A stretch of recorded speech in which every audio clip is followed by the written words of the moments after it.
Be ready. 5 seconds.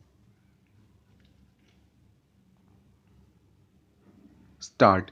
Mr. Deputy Speaker, sir, I think the House will agree with me that the Health Minister, while piloting this bill to us, made a very brilliant and studied presentation and explanation on the various provisions of this bill, and I wish to join other honourable members in congratulating warmly the Health Minister for the initiative and imagination with which he has been dealing with this terrible problem.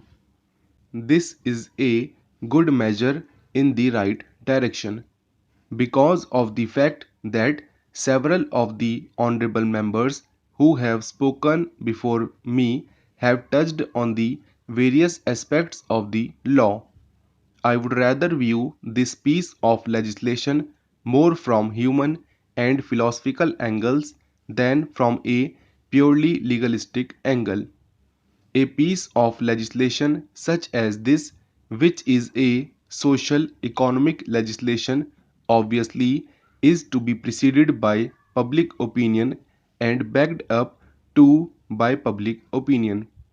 I understand that it is only the pressure of the public opinion which has compelled government to proceed in the right direction, and they have rightly gone, but it is the continuous pressure of public opinion which will make the government find out what are the effective ways and provisions in the legislation and what are the defective things which can be later on removed by further amendments.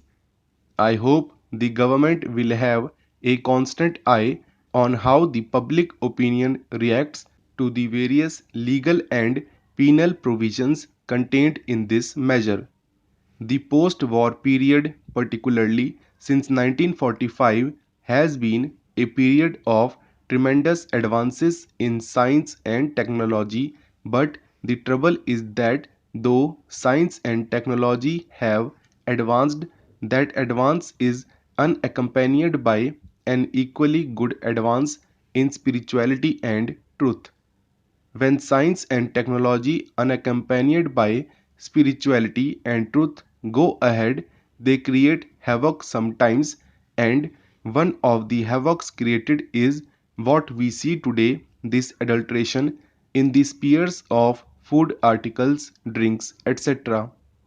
This unsocial attitude and profiteering mentality about which the minister made a very right reference in the beginning of a very small minority has a tremendous impact on a big majority, I should say the entire nation.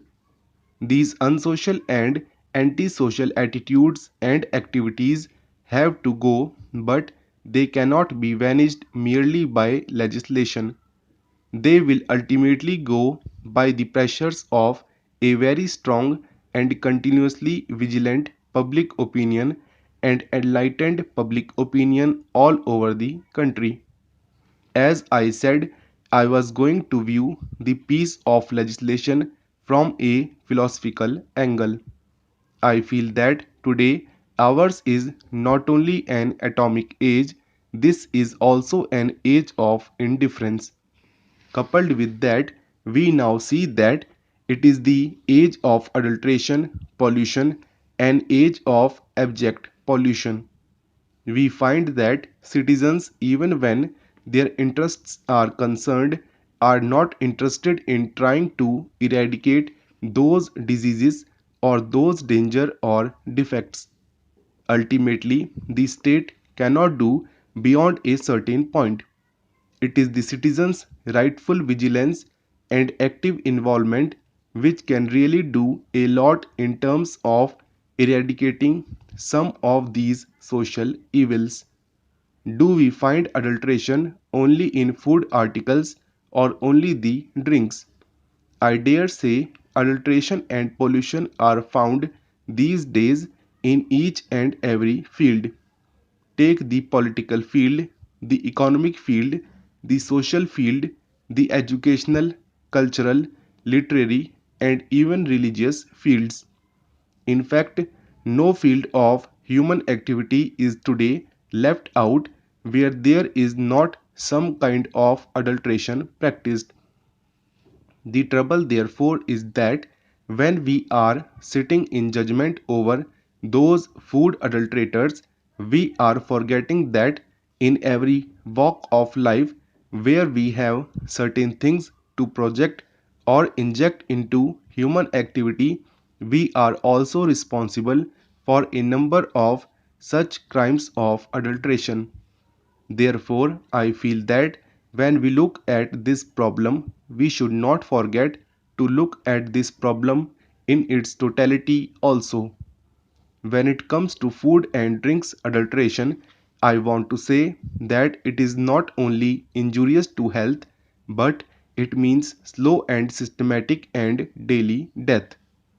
Death may come at the end, but before it comes, finally, the man is failing in health, failing in the energy, and failing in exhibition because of the adulteration.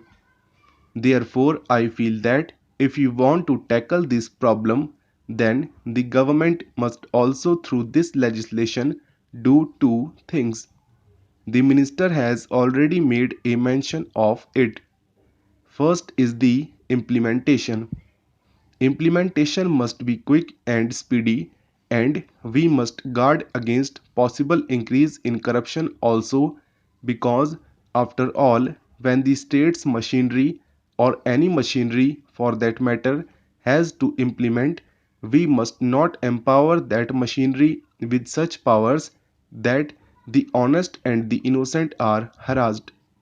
I know the minister himself said in the beginning that undue punishment and harassment will not be done to honest traders in this regard. Therefore, I want that the implementation should be quick, and at the same time, proper safeguards should be there to see that corruption does not creep in a greater amount.